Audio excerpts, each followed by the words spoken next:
बोलिए सद्गुरुदेव की जय, संत समाज की जय, भक्त समाज की जय।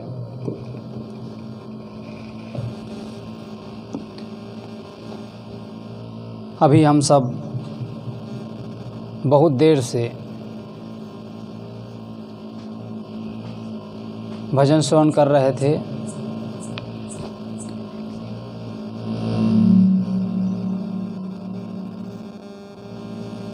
आइए विचारों की ओर चलते हैं।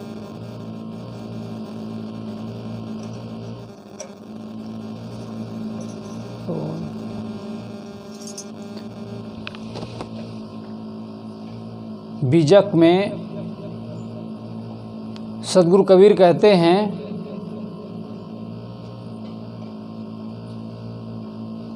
संतों घर में झगड़ा भारी, रात दिवस मिली उठी उठी लागे, पांच ढोठा एक नारी। न्यारो न्यारो भोजन चाहे पांचों अधिक स्वादी, कोई काहू का हटा न माने आपो आप मुरादी। दुर्मति केर दुहागिन मेटे, डोटहि चाप चपेरे, कहीं कबीर सोई जन मेरा, जो घर की रार निबेरे। सद्गुरु कबीर कहते हैं, संतों घर में झगड़ा भारी,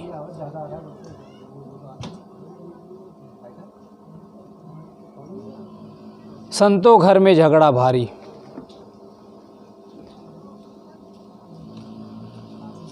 इस शरीर रूपी घर में बड़ा भारी झगड़ा मचा हुआ कहते हैं। दुख है ना जीवन में कि नहीं है जी? नहीं है क्या? है। इसलिए सद्गुरु कबीर कहते हैं, संतों घर में झगड़ा भारी। पहली बात कहते हैं संतों। सद्गुरु कबीर संतों शब्द से संबोधित करते हैं।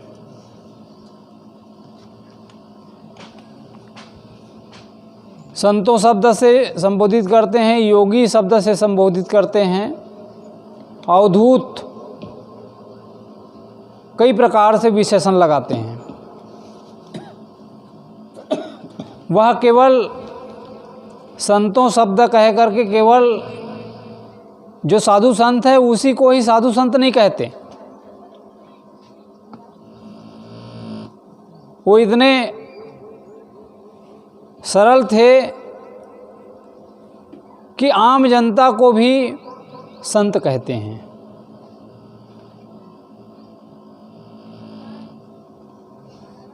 इसलिए सद्गुरु कबीर ने कहा, संतों कहिए श्रोता। जो श्रोता है, जो सुनने वाला है, एक होता है वक्ता, एक होता है श्रोता। श्रोता, श्रोता मतलब सुनने वाला। एक होता है सरोता। वो क्या काम करता है? देशमुख जी जानते हैं, है ना? सरोता काटने का काम करता है। श्रोता सुनने वाला। जो सुनने वाला है उसके अंदर भी संतत्व है। इसलिए सद्गुरु कबीर जो है, संतों कहिए श्रोता। संतों कहिए श्रोता, संतो शांत स्वरूप। जो शांत है, जो बिल्कुल शांत रहता है, उसको भी संत कहते हैं। संतों कहिए जीव को। जीव मात्र को संत कहते हैं, क्योंकि उनके अंदर गुण है, वो चीज़ मौजूद है। मानव मात्र जो जीव है, सबको संत कहते हैं, क्योंकि सब में जीव है, विराजमान है। और अंतिम बात कहते हैं, निर्वारत निज रूप। संतों कहिए श्रोता संतो शांत स्वरूप, संतों कहिए जीव को जो निर्वारत निज रूप, जो अपने लक्ष्य को पा लिया, निज रूप जिसने अपने स्वरूप को जान लिया, स्वरूप को जान करके पहचान करके उसे मस्त हो गया, उसको संत कहते हैं। किसी ने किसी से पूछा कि संत किसे कहते हैं,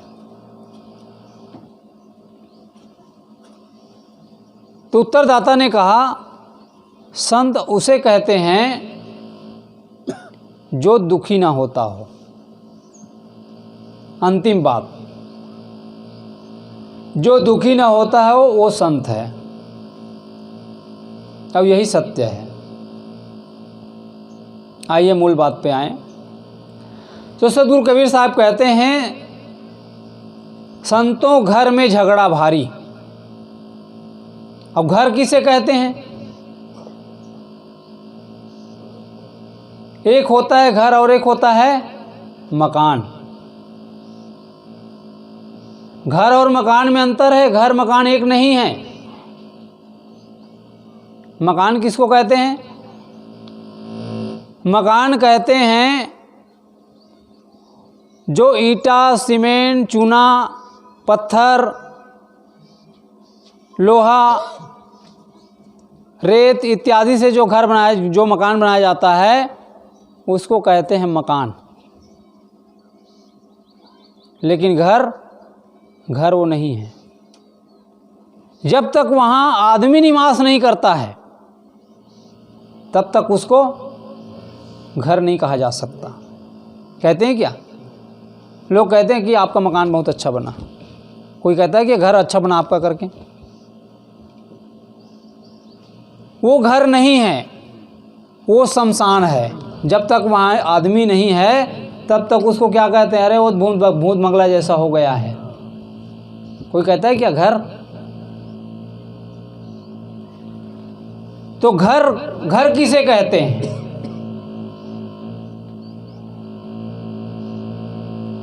उसी प्रकार से सद्गुरु कबीर साहब कहते हैं घर उसे कहते हैं जहां लोग निवास करते हैं। और घर की महत्ता कब है?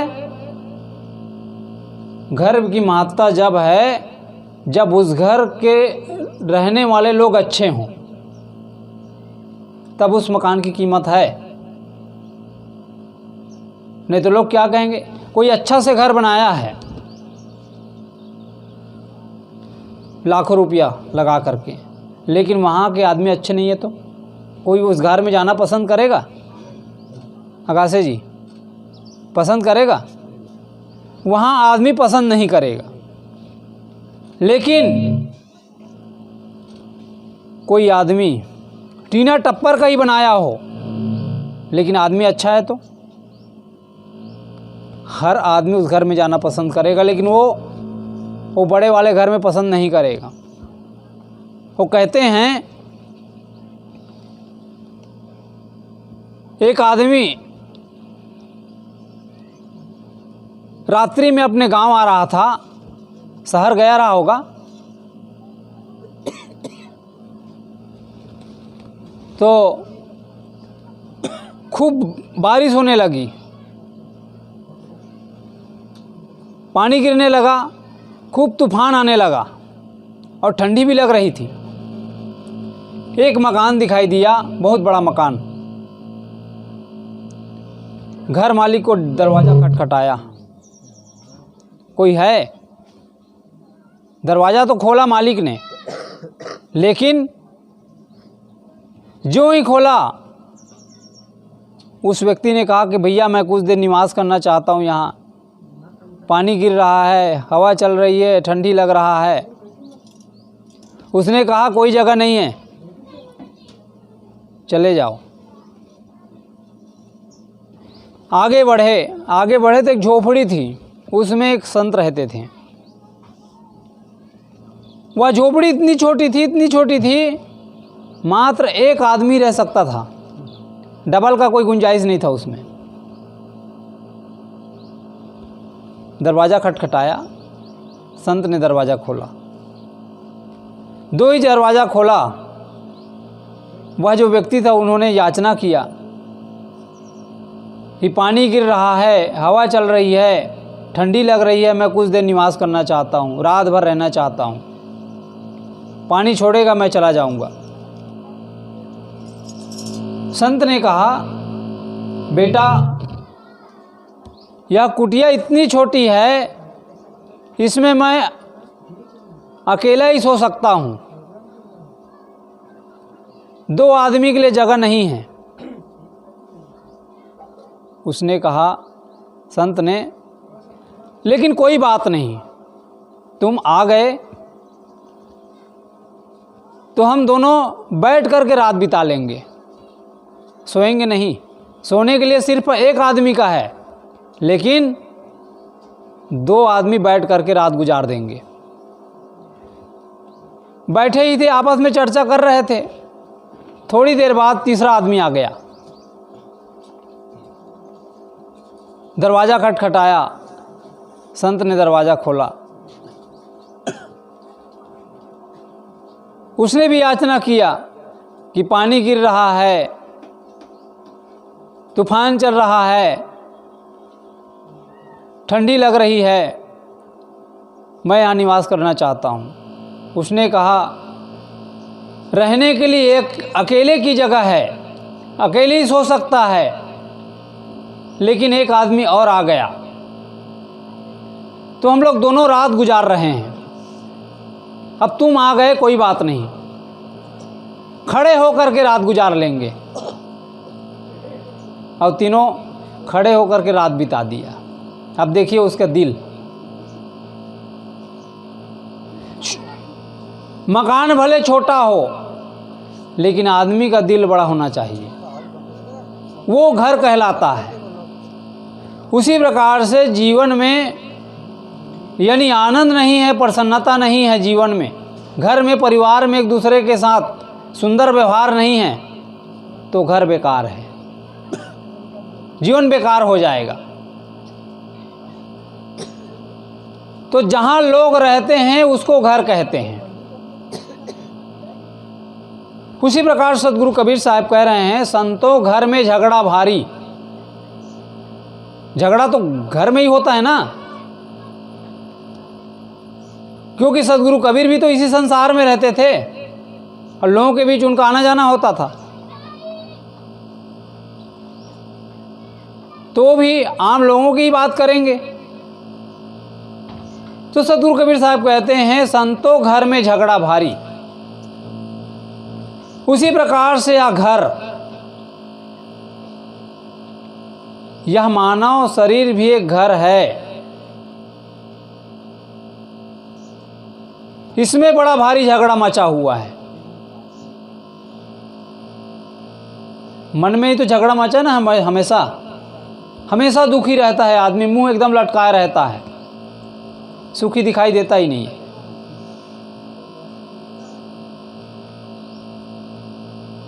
तो संतों घर में झगड़ा भारी।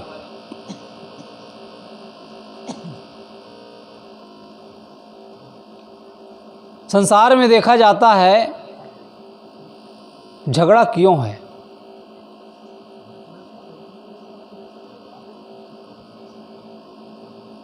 झगड़ा इसीलिए है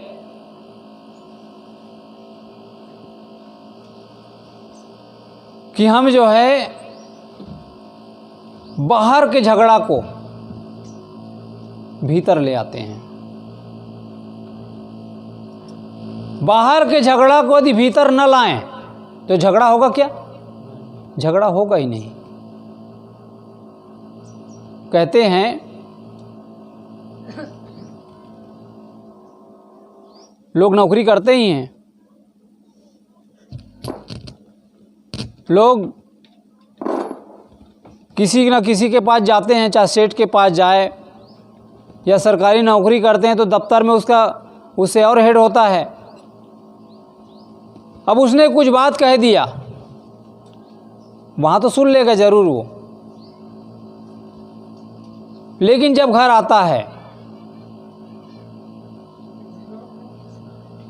और घर में पत्नी यदि थोड़ा से भी गलती कर दिया,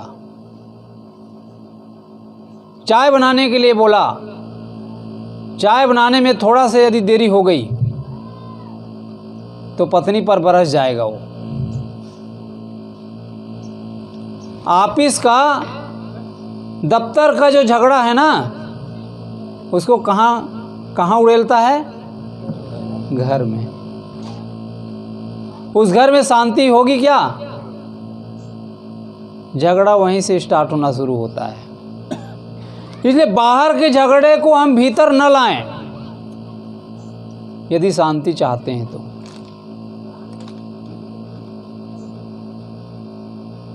झगड़ा का मूल कारण यही है।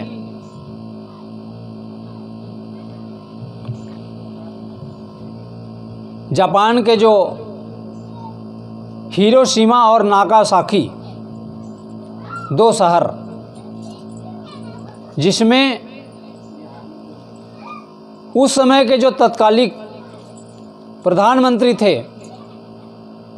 अमेरिका के, उसने अमेरिका के दो शहर हिरोशिमा और नागासाकी में बम डाल दिया। इसलिए वहाँ के लोग आज भी लूले लंगड़े पैदा होते हैं। एक आदमी गलती करता है और उसका फल, उसका परिणाम कितनों को भोगना पड़ता है। अभी वर्तमान में देख लीजिए, कितने दिनों से यूक्रेन और कहाँ जी, यूक्रेन और रूस का झगड़ा आज भी चल रहा है ना। कितने घर तबाह हो गए, कितने लोग मर गए। मात्र 2-4 लोगों का झगड़ा होता है, मन मुटाव, और उसमें कितने लोग घर बेघर हो गए बताओ।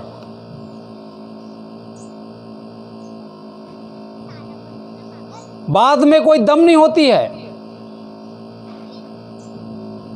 उसी प्रकार से हमारे भारत में देख लीजिए, हमारे भारत में जिसको हम महाभारत कहते हैं, महाभारत में भी झगड़ा कहाँ से हुआ?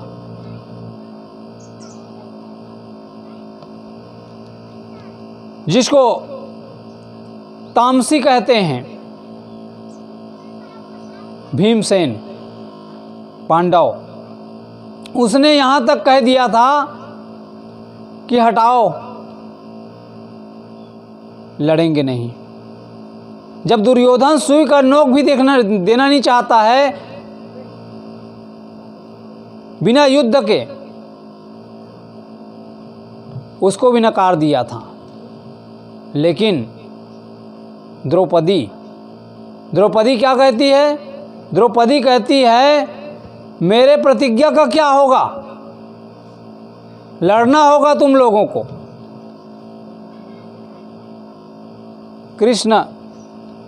कृष्ण से याचना की। कृष्ण ने कहा, युद्ध जरूर होगा, तुम शांत रहो। और युद्ध हुआ। तो झगड़ा में कोई दम नहीं होता है, लेकिन 2-4 लोगों के वजह से कितना बड़ा युद्ध हो जाता है।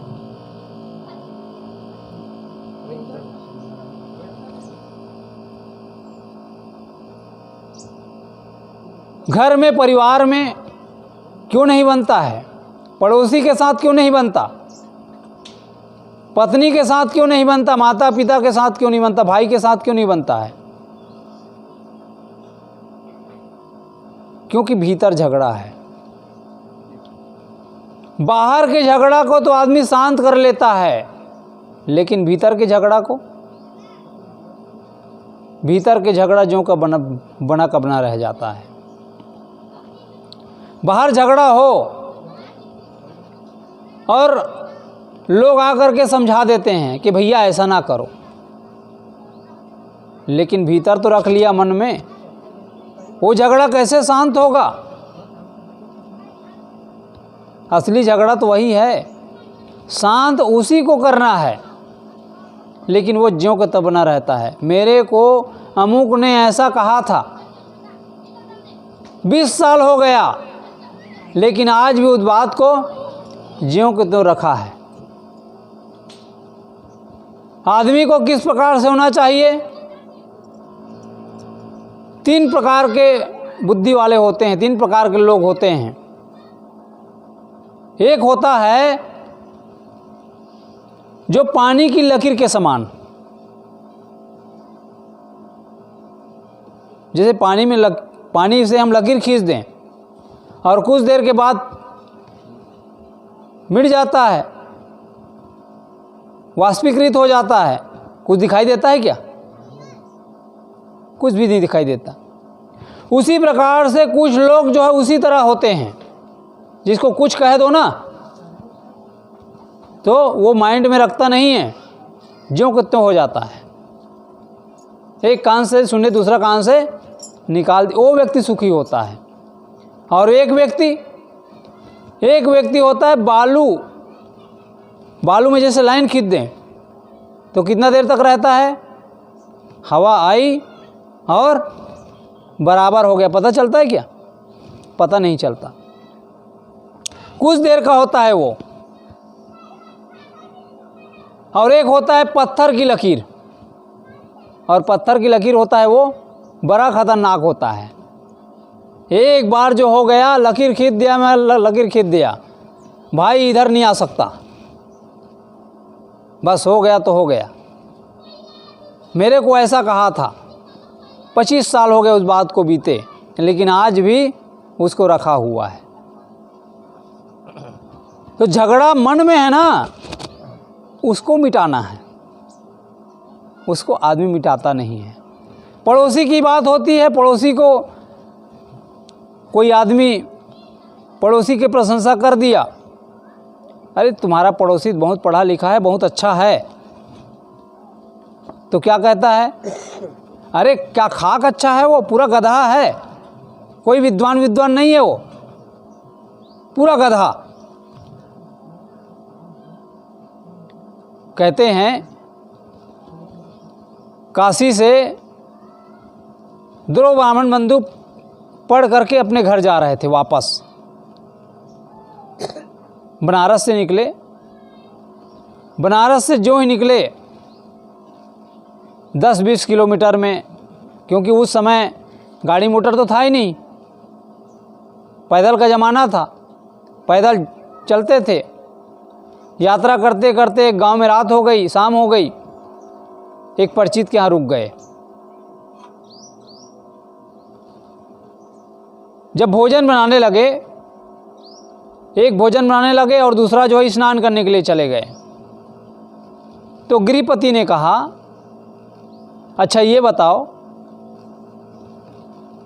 तुम्हारे जो मित्र है, तुम्हारे जो साथी है, वो कितने विद्वान हैं?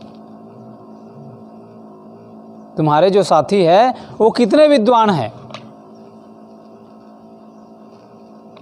उसने कहा, क्या खाक विद्वान है वो तो पूरा गधा है। कुछ देर बाद जो स्नान करने चला गया था वो आ गया, फिर ये गए स्नान करने के लिए,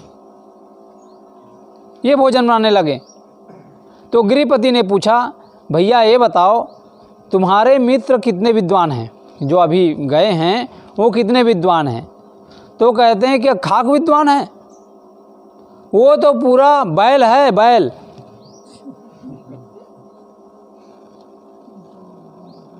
जब स्नान करके आ गए, भोजन बन गया, जब दोनों भोजन करने के लिए बैठे तो गृहपति ने एक के लिए ले आया पैरा और दूसरे के लिए आया भूसा, लो खाओ।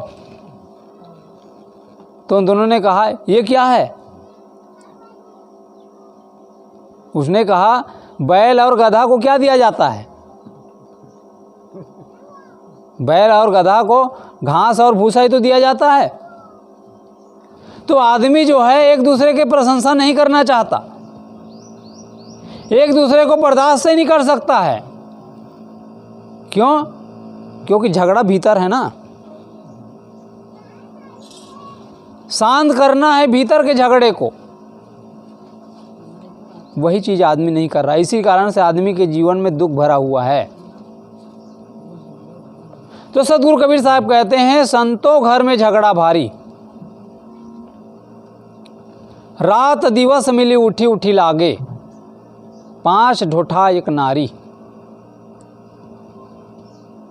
रात दिवस मिली उठी उठी लागे, 5 ढोठा एक नारी। रात दिन उठ उठ करके झगड़ा करते रहते हैं, लड़ते रहते हैं। कौन? 5 ढोठा एक नारी। 5 ढोठा क्या है? 5 ढोठा मतलब 5 लड़के और एक नारी। इस शरीर के भी 5 लड़के हैं। कौन कौन से हैं जानते हो क्या जी? नहीं जानते? इस शरीर के 5 लड़के, वो है 5 ज्ञानेंद्रियां। 5 ज्ञानेंद्रियां कौन कौन से हैं? आँख, कान, नाक, जीभ और चाम। ये 5 लड़के हैं और एक नारी। सदगुरु कबीर ने अधिकतर जगह नारी का अर्थ माया लिया है।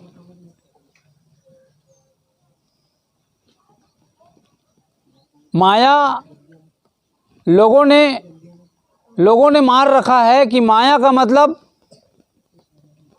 कोई आकाश में कोई है, एक शक्ति है, घटना पिट ऐसी है, दुरत्या है, वही हमको दुख दे रही है, ऐसा मार रखा है। ऐसा कोई माया नहीं है जो आपके ऊपर कूद पड़े, जो आपको दुख दे। माया क्या है? माया है मन का मोह। मन की जो आसक्ति है ना, जो हमने बना रखा है, वो माया है। लोग कहते हैं कि पत्नी माया है, बच्चे माया है। पत्नी बच्चे माया नहीं है। हमारी जो आसक्ति है ना, उनके ऊपर जो चिपकाहट है, वही माया है। वही दुख दे रहा है आदमी को। जो मेरा मेरा कह रहा है ना, वही दुख दे रहा है। क्या वो आपके ऊपर चिपक गया है क्या जो दुख देगा? हमने अपना मार रखा है, आसक्ति हो गई उसके प्रति। इसी कारण से आदमी के जीवन में दुख है। वो माया बन गया, वही है माया। जीवन में किस प्रकार से जीना चाहिए? सदगुरु कबीर साहब कहते हैं, कमल पत्र है संत जन, रहे जगत के माए, बालक केरी धाय जो आपन जानत नाय। धनी घराने में बच्चों को पालने के लिए धाय माँ रखी जाती है, नौकरानी। उस बच्चे को नौकरानी पालती है, पोसती है, तेल लगाती है, सब कुछ करती है। जब बच्चे बड़े हो जाते हैं, नौकरी छोड़ के चली जाती हैं। बच्चे का कभी ख्याल रखते हैं क्या कि मेरा बच्चा कहती क्या हो? जबकि माँ से ज़्यादा वही पालन करती है। जो ही नौकरी समाप्त होती है तो ही वो भूल जाया करती है। उसी प्रकार से आप केवल कर्तव्य का पालन करिए। कर्तव्य का पालन आदमी नहीं करता है, उस पर मोह करने लग जाता है, आसक्ति, वही दुख का कारण है। तो इसलिए कहते हैं कमल पत्र है संत जन। उसी प्रकार से जैसे तालाब में कमल का जो पत्ता होता है वो पानी में रहता है, लेकिन पानी डाल दो तो चिपकता है क्या उसमें? छन जाता है तुरंत। उसी प्रकार से संसार में रहने की ज़रूरत है, वो व्यक्ति सुखी होता है। तो माया ऐसी कोई चीज़ नहीं है जो आपके ऊपर कूद पड़े। मन माया तो एक है। ये मन है ना, मन और माया एक है। मन माया तो एक है। मन माया तो एक है, माया माही समाए, तीन लोक संशय परी मैं काहि कहो समझाए। ये संसार के सभी लोगों में व्याप्त है। मन की जो आसक्ति है यही माया है, और उसी की वजह से आदमी के जीवन में संदेह हो रहा है। ये जब तक नहीं मिटेगा, हमारी जो आसक्ति है नहीं मिटेगी, तब तक हम माया से मुक्त नहीं हो सकते। व्यवहार तो सबसे करना पड़ेगा। आश्रम है, आश्रम में गुरु है तो चेला है, तो उसे मोह करने का नहीं है। जिस प्रकार से आपका घर है उसी प्रकार से हमारा आश्रम है। तो मोह ही दुख का कारण है, मोह ही झगड़ा का कारण है। लेकिन यहाँ सदगुरु कबीर माया की बात नहीं बता रहे हैं। यहाँ सदगुरु कबीर साहब क्या कहना चाहते हैं? रात दिवस मिली उठी उठ लागे, पांच ढोठा एक नारी। ये नारी क्या है? यहाँ पर माया नहीं है, यहाँ पर क्या है? दुर्बुद्धि। दुर्बुद्धि, दुर्बुद्धि के कारण ही तो आदमी दुखी है। दुर्बुद्धि के कारण ही तो आदमी शराब पी रहा है।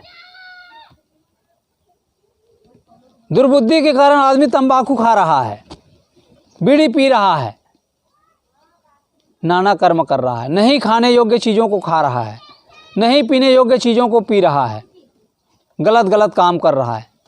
कारण क्या है? दुर्बुद्धि। और दुर्बुद्धि दूर हो जाए तो, सद्बुद्धि आ जाए तो झगड़ा होगा क्या जीवन में?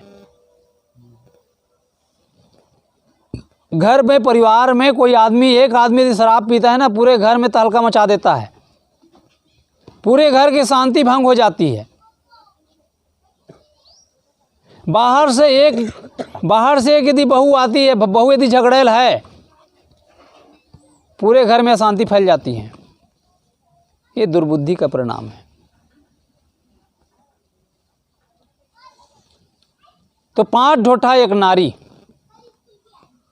बड़े बड़े अफसरों को देखा जाता है, बड़े बड़े अफसर अपने चपरासी से कहता है तंबाकू रगड़ने के लिए। ये सब क्या है? दुर्बुद्धि का परिणाम। दिमाग को सही दिशा में लगाना चाहिए, लेकिन आदमी कहाँ लगा रहा है?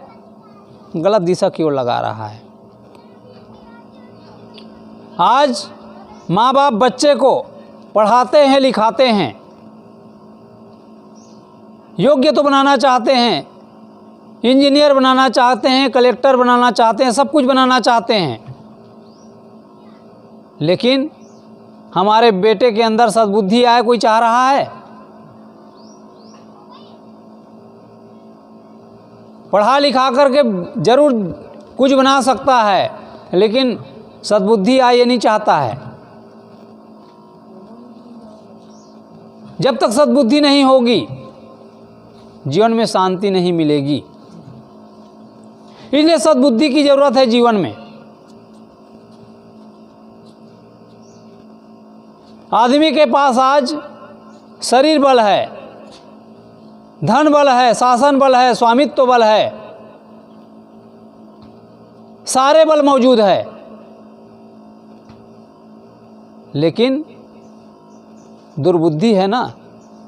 दुर्बुद्धि है तो ये बल कोई काम नहीं करने वाला, सारे बल बेकार हो जाएंगे। सही दिशा में लगाने की जरूरत है।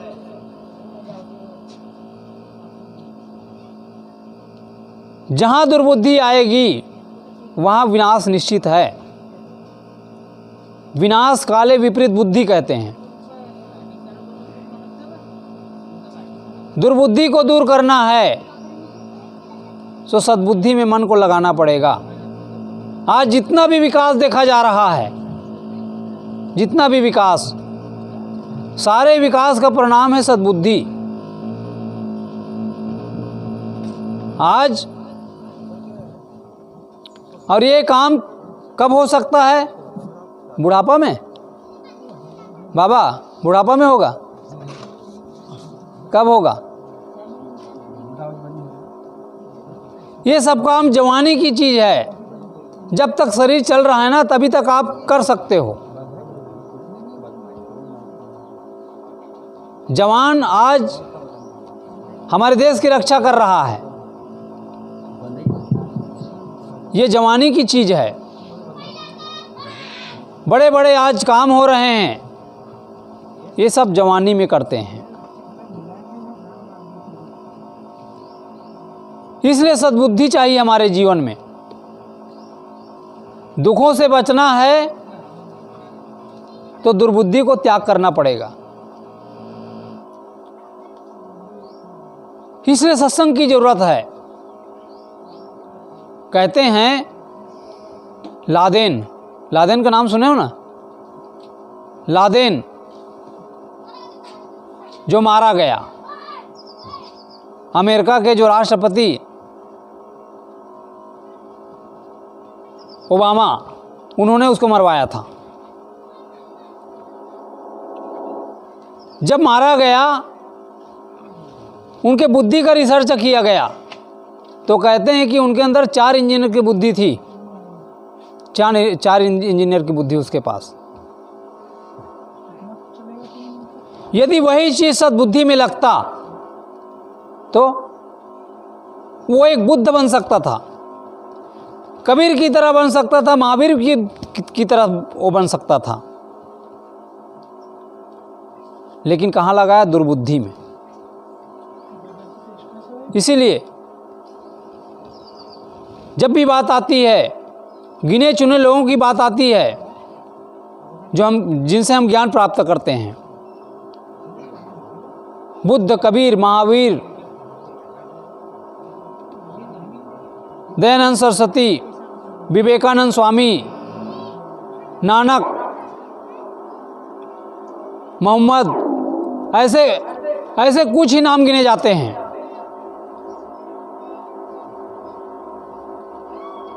तो कहने का मतलब ये है सद्बुद्धि। सद्बुद्धि जब तक नहीं आएगी, जीवन में शांति नहीं आएगी। सद्बुद्धि आएगी तो हमारे सारे कर्म छूट जाएंगे, कपूर की तरह उड़ जाएगा। दुर्बुद्धि किस प्रकार से है? दुर्बुद्धि उसी प्रकार से है जिस प्रकार से एक लोहा में जब जंग लग जाता है ना, तो वो जंग जो है लोहा को खा जाता है, लोहा को मिट्टी कर देती है। उसी प्रकार से दुर्बुद्धि आदमी के जीवन को बर्बाद कर देता है, खाक कर देता है। उस व्यक्ति की कोई कीमत नहीं है फिर।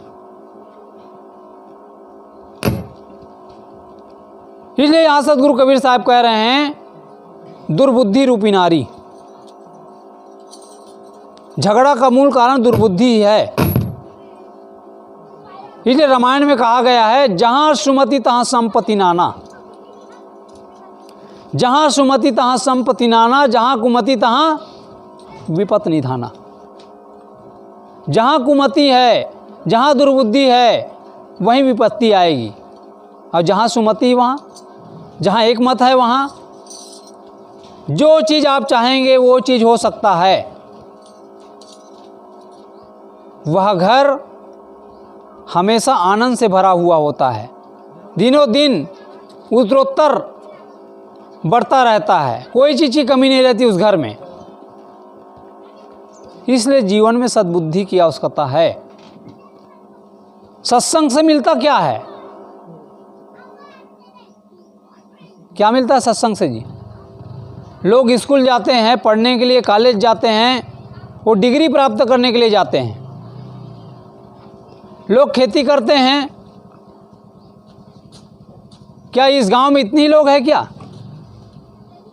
और नहीं है इस गांव में लोग? कहाँ गए हैं? धान काटने, है ना? धान कटाई करने के लिए गए हैं। क्यों?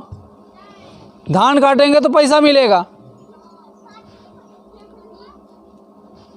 तो खेती आदमी करता है धन के लिए, नौकरी करता है पैसा के लिए। लेकिन सत्संग में क्या मिलेगा? यदि सत्संग में कुछ मिलता तो लोग आते ना छोड़ करके। इस गांव में इतने ही लोग हैं क्या? और भी तो है, क्योंकि उसको लाभ नहीं है। तो सद्बुद्धि से आखिर मिलता क्या है जो यहाँ आएगा? बताओ जी, क्या मिलेगा जो आएगा यहाँ? यहाँ आकर बैठने से क्या फ़ायदा? धान काटेगा तो पैसा मिलेगा, स्कूल जाएगा तो डिग्री प्राप्त होगा, नौकरी मिलेगी, लेकिन यहाँ क्या मिलेगा? सत्संग से मिलती है सद्बुद्धि, और जब तक सद्बुद्धि नहीं मिलेगी ना, तब तक आदमी का जीवन सुखी नहीं हो सकता है। इसलिए लोग जो है सत्संग में आते हैं, इसलिए सत्संग की ज़रूरत है आदमी के जीवन में। वही व्यक्ति सुखी हो सकता है, उसी का झगड़ा मिट सकता है। तो सदगुरु कबीर साहब कहते हैं, रात दिवस मिली उठी उठी लागे, 5 ढोठा एक नारी। ये 5 ढोठा क्या है? 5 लड़के। 5 लड़के, आँख कान नाक जीभ चाम। आँख से रूप देखना चाहता है, कान से शब्द सुनना चाहता है, जीभ से स्वाद लेना चाहता है, आँख कान नाक से गंध लेना चाहता है, त्वचा से स्पर्श करना चाहता है। ये 5 लड़के हैं और ये सब अपनी अपनी मांग पूरा करना चाहता है। ये 5 लड़के, आँख रूप देखना चाहता है,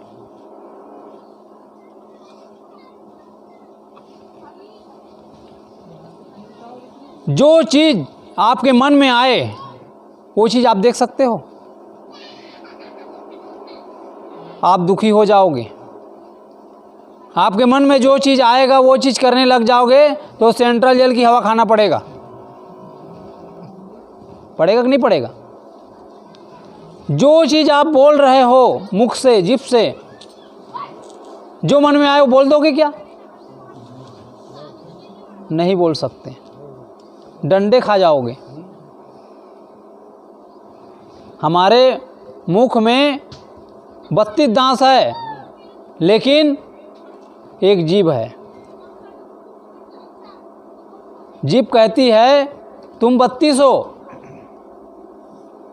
लेकिन एक बात ऐसी कह दूंगी ना, तुम्हारे 32 झड़ जाएगा, कहता है है कि नहीं?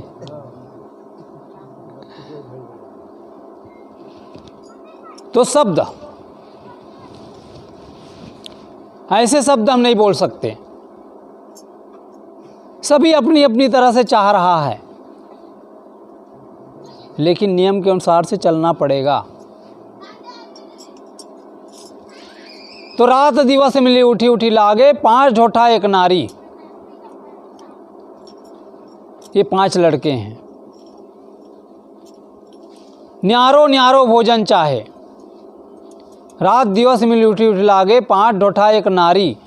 न्यारो न्यारो भोजन चाहे, 5 अधिक स्वादी। ये सब न्यारो न्यारो भोजन चाहते हैं, अलग अलग भोजन चाह रहे हैं। आँख रूप देखना चाह रही है, कान जो है शब्द सुनना चाहती है। इसी प्रकार से कोई माँ हो और बेटा कहे कि माँ मैं रोटी खाऊंगा, एक कहे मैं रोटी खाऊंगा, दूसरा कहे नहीं मैं आज मालपुआ खाऊंगा, तीसरा कहे मैं खीर पूड़ी खाऊंगा, चौथा कहे मैं दाल भात खाऊंगा, पांचवा कहे कि मैं जो है सिंघाड़ा का हलवा खाऊंगा। कोई माँ पूर्ति कर पाएगा क्या? कर पाएगा? उसी प्रकार से ये 5 जो ज्ञान इंद्रिय है ना, अलग अलग चाह रहा है। इसी कारण से दुखी है, विषयों में फंसा हुआ है। हमारे पास 5 विषय है, एक एक विषय में अलग अलग प्राणी मारा जाता है। शब्द विषय में मृगा मारा जाता है। वो भजन में आया ना, कैसे क्या है भजन का? मृगा नाद शब्द का। हाँ, मृगा जो है शब्द में बांधा जाता है, मारा जाता है। मछली स्वादवश बंसी में फंस जाता है, स्वादवश मारा जाता है। पतिंगा जो है आग में झुलस करके मर जाता है। बारिश के मौसम में देखें ना, बारिश के मौसम में जब पतिंगा निकलता है और लाइट जलता रहता है या आग रहता है, उसमें जो कूद करके मर जाता है। वो अपने आग से ज़्यादा अपने आग को ज़्यादा मानता है, वो रूप विषय में मारा जाता है। तो ऐसे जो है 5 विषय में पांच जीव मारे जाते हैं। हाथी, स्पर्श विषय में हाथी बांधा जाता है ना। तो उसी प्रकार से हमारे पास 5 विषय एक साथ मौजूद है,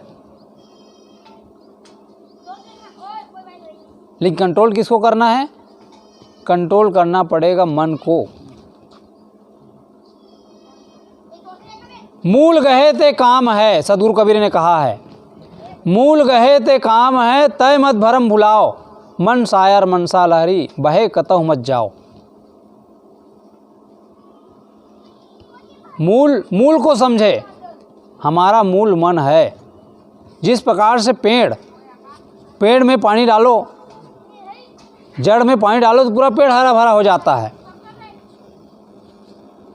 और पेड़ में पानी डालो, जड़ में ना डालो तो क्या होगा?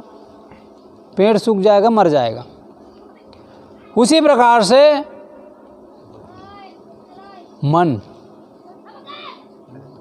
को समझना होगा। मूल जो है मन है। जो आदमी मन को समझ जाएगा ना, उनका झगड़ा मिट जाएगा। मन को समझने की ज़रूरत है।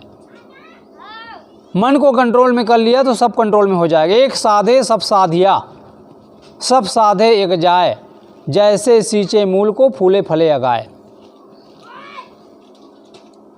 एक को साध लेने से सब कुछ सज जाता है। पेड़ की जड़ में पानी डालने से पेड़ हरा भरा हो जाता है। उसी प्रकार से यदि हमें झगड़ा मिटाना है, जीवन का द्वंद्व मिटाना है, तो मन को समझना पड़ेगा। कबीर की साधना मन की साधना है। इसलिए कबीर साहब ने कहा, मन की तरंग मार लो, बस हो गया भजन। ये तबला ढोलकी बजाने से काम नहीं बनने वाला है। मारना है किसको? मन को। आदमी तबला ढोलकी बजाता है, रात भर बिता देता है और शराब पीता है। शराब पिएगा, दिन रात गुटखा खाएगा,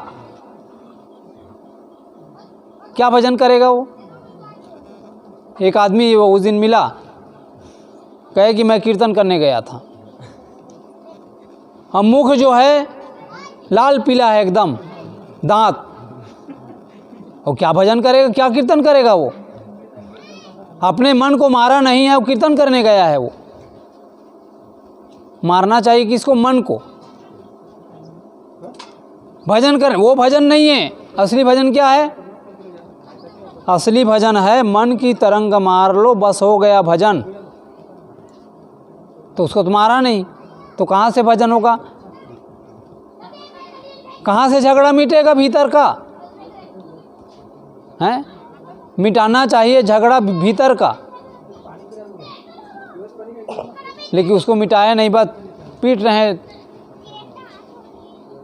तबला ढोलकी, तो इससे काम नहीं बनेगा भैया। तो सदगुरु कबीर साहब कहते हैं, संतो घर में झगड़ा भारी, रात दिवस मिली उठी उठी लागे, 5 ढोठा एक नारी, न्यारो न्यारो भोजन चाहे, 5 अधिक सवादी। 5 अधिक सवादी हैं, न्यारो न्यारो भोजन चाहते हैं। किसी की पूर्ति कोई नहीं कर सकता। आज देखो भोजन में आदमी भोजन करता है। भोजन आदमी को सात्विक भोजन करना चाहिए, लेकिन आदमी आज क्या कर रहा है? इतना मिर्च मसाला डालता है, इतना मिर्च मसाला डालता है, कोई विदेश का आदमी आ जाए तो उसको खा ही नहीं पाएगा। और इस क्षेत्र में तो और ज़्यादा मिर्च मसाला डालते हैं लोग जो है। भोजन सात्विक होनी चाहिए। नमक, हल्दी, जीरा ज़्यादा से ज़्यादा, लेकिन आदमी इतना मिर्चा, गरम मसाला, ये सात्विकता नहीं है। कपड़े आदमी पहनता है, सात्विक कपड़ा पहनना चाहिए, भड़कीला कपड़ा नहीं। सफ़ेद कपड़ा पहने या कोई भी कलर का पहने, भड़कीला कपड़ा ना हो, केवल तन को ढकना है। लेकिन आदमी को रंग बिरंगे चाहिए। केवल जीवन जीना है तो न्यारो भोजन चाहे, पांचों अधिक स्वादी। सब अपने अपने स्वाद में मस्त है। न्यारो भोजन चाहे, पांचों अधिक स्वादी। कोई काहू का हटा ना माने। कोई किसी का कहा नहीं मानता है। आप ही आप मुरादी। कोई काहू का हटा ना माने, आप ही आप मुरादी। अपनी अपनी इच्छाओं को पूर्ति करने में लगे हुए हैं। दुर्मति केर दुहागिन मेटे, दो टही चाप चपेरे। दुर्मति केर दुहागिन मेटे, दुर्मति है दुर्बुद्धि, दुर्भाग्य। दुर्मति केर दुहागिन मेटे, दुर्बुद्धि को दूर कर दो, दूर बहा दो। दुर्बुद्धि होगी तो आदमी गलत काम करेगा। सद्बुद्धि आ जाएगी तो आदमी के जीवन से जितने भी दुर्व्यसन है वो दूर हो जाएगा। आदमी दिल्ली जाना चाहता है, लेकिन दिल्ली का रास्ता ना पकड़कर कलकत्ता की ओर जाने लगे तो मंजिल तक पहुंच सकता है क्या? नहीं पहुंच सकता। लेकिन एक पैदल चलने वाला आदमी धीरे धीरे करके यदि दिल्ली की ओर जाएगा तो एक न एक दिन वो जरूर पहुंच जाएगा। 4 व्हीलर में जा रहा है, लेकिन कलकत्ता की ओर जा रहा है। आगे बढ़ता जाएगा, जीवन बीत जाएगा, लेकिन वो दिल्ली नहीं पहुंच सकता। लेकिन एक पैदल चलने वाला वो पहुंच जाएगा। क्यों? दिशा उसकी सही है। और जो दुर्बुद्धिपूर्वक जीवन जी रहा है उनकी दिशा सही नहीं है, दिशा गलत है। दिशा को ठीक करना है। दिशा को ठीक करेंगे तो दशा हमारी ऑटोमेटिक सही हो जाएगा।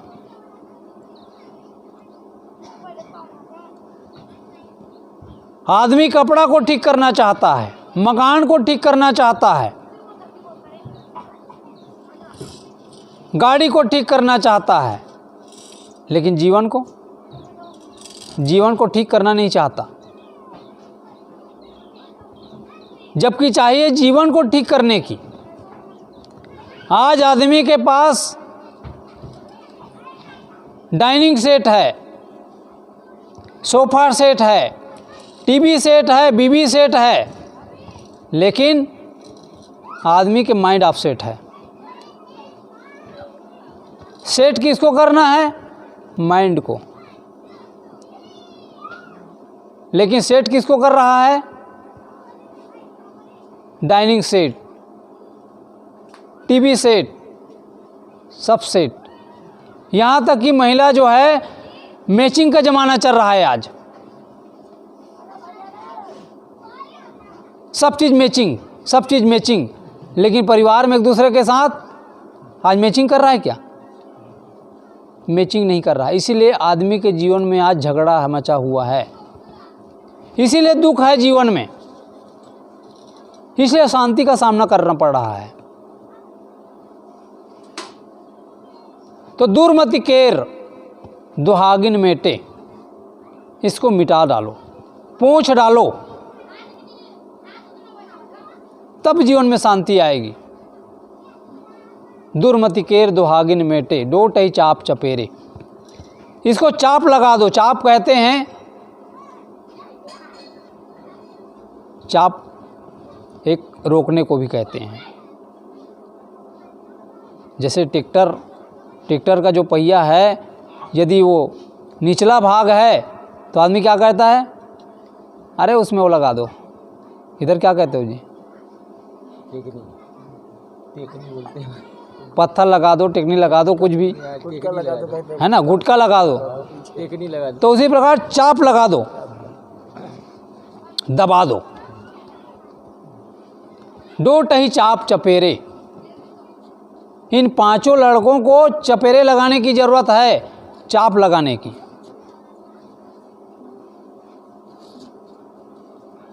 यही तो ज्यादा परेशान कर रहे हैं ना 5 लड़के। थोड़ा देर में कुछ सोचने लग जाएगा, थोड़ा देर में कुछ।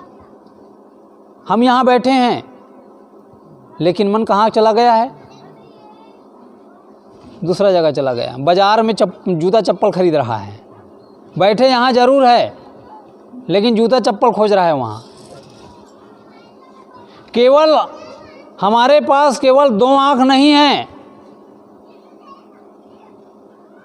हमारे पास 5 आँख है। केवल आँख ही आँख नहीं है, कान भी आँख है, कान भी आँख है, नाक भी आँख है, जीभ भी आँख है, और ये त्वचा भी आँख है। वो कैसे? आँख से तो हम देख ही रहे ना, लेकिन कान से भी देखा जाता है। मानते हो कि नहीं? नहीं मानते जी? कान से भी देखा जाता है। जब कोई आदमी चिल्ला रहा है यहाँ से, उसकी आवाज़ जब आ जाती है ना, आदमी समझ जाता है वो फलाना व्यक्ति है। देखा नहीं है, लेकिन शब्द से जान गया, वो शब्द से जान गया ना। तो वो भी देखना है। आप कपड़ा खरीदने के लिए जाते हैं तो आँख से परख नहीं करते। आँख से देखते हो क्या? आँख से देख के कपड़ा खरीदते हो क्या? आँख से देख करके आदमी कोई कपड़ा नहीं खरीदता है। कैसे खरीदते हैं? ऐसे देख लेता है, ऐसे त्वचा से स्पर्श करता है कि ये मोटा है कि नरम है, सॉफ्ट है, क्या है, तब आदमी कपड़ा खरीदता है। ऐसा नहीं खरीदता है। वो भी देखती है, चमड़ी भी उसकी परख करती है। ये 5 ज्ञानेंद्रियां हैं ना, सबके पास आँख है। इसको जो है चाप लगाने की ज़रूरत है। चाप लगाना मतलब दमन। एक होता है दमन और एक होता है समन। जब तक आदमी दमन नहीं करेगा ना, तब तक जीवन में समन नहीं होगा। दमन करने की ज़रूरत है। यदि हमारी आदत गंदी हो गई है तो दमन करना पड़ेगा, रोकना पड़ेगा ज़बरदस्ती। मुझे वहाँ नहीं जाना है, नहीं जाना है मतलब नहीं जाना, कुछ भी हो जाए। तो एक अवस्था ऐसी आएगी कि वो समन में बदल जाएगा। दमन करने की ज़रूरत है। कोई आदमी शराब पीता है, छोड़ना चाहता है, दमन करना पड़ेगा उसको। जब तक दमन नहीं करेगा, समन नहीं होगा जीवन में। दमन समन सफलता है, लेकिन दमन सफलता की ओर जाने का प्रोसेस है। इसलिए दमन करने की ज़रूरत है। कोई जो हमारे मन में आए वो चीज़ हम नहीं कर सकते, दमन करना पड़ेगा। यदि दमन नहीं करेंगे, कुछ भी सोचने लग जाएंगे, कुछ भी क्रियाकलाप करने लग जाएंगे, तो हम जो है जेल के अंदर चले जाएंगे। इसलिए जीवन में दमन चाहिए। दमन से ही समन होगा, तब हमारे जीवन का झगड़ा मिटेगा। तो सदगुरु कबीर साहब कहते हैं, डोटही चाप चपेरे, कहें कबीर सोई जन मेरा, जो घर की रार निबेरे। वही जन मेरा है, वही जन मेरा है जो अपने घर के रार को मिटा दे, अपने घर के झगड़े को मिटा दे। वही मेरा शिष्य है, वही मेरा अनुगामी है, जो पूर्ण तरीक़ा से अपने आप को सिलेंडर कर देता है, वही सच्चा भक्त होता है। एक गुरु के पास एक राजा गया। राजा ने कहा, मैं शिष्य बनना चाहता हूँ। राजा को बड़ा अहंकार होता है। अभी कोई विधायक आ जाए और कहे कि मैं गुरु बनना चाहता हूँ, मैं आपका शिष्य बनना चाहता हूँ, उसका कितना अहंकार होता है एक विधायक का। वैसे ही गुरु के पास राजा गए। राजा ने कहा कि मैं शिष्यता प्राप्त करना चाहता हूँ। गुरु ने कहा, ठीक है, लेकिन मैं जो कहूँगा उसको मानोगे? उसने कहा, बिल्कुल मानूंगा। तो एक काम कर, अपना जितना कपड़ा पहना सबको उतार दे। जितना कपड़ा पहना है वो सबको उतार दे। राजा ने कहा, जी गुरु जी। सब कपड़ा उतार दिया उन्होंने, एक भी कपड़ा नहीं रखा। फिर उसने कहा, अपना जो चप्पल है, जूता है, उस चप्पल से अपने सिर को मारते हुए पूरा जो गांव है, पूरे गांव घूम करके आओ, और वो भी हंसते हुए आना। राजा जो है मस्ती से हंसते हुए अपने सिर पे जूता मारते हुए गया। लोगों ने देखा, खूब मजाक उड़ाया, खूब मजाक उड़ाया। कोई पत्थर मारा, कोई और कुछ किया। गुरु के जो और शिष्य थे उसने कहा, गुरु महाराज आपने तो एकदम बेइज्जती कर दिया, एकदम जायती कर दिया उसके साथ, राजा के साथ। उसने कहा, जब वो आएगा तो उसको पूछ लेना, उन्हीं से बात करना, राजा से। राजा जब आए तो गुरु ने पूछा, अब आपको कैसा लग रहा है? उसने कहा, गुरु जी, जिस चीज़ को मैं जन्मों जन्मों तक नहीं कर सकता था, उसकी अनुभूति आज मेरे को हो रही है। मेरा सारा अहंकार पानी की तरह गल गया।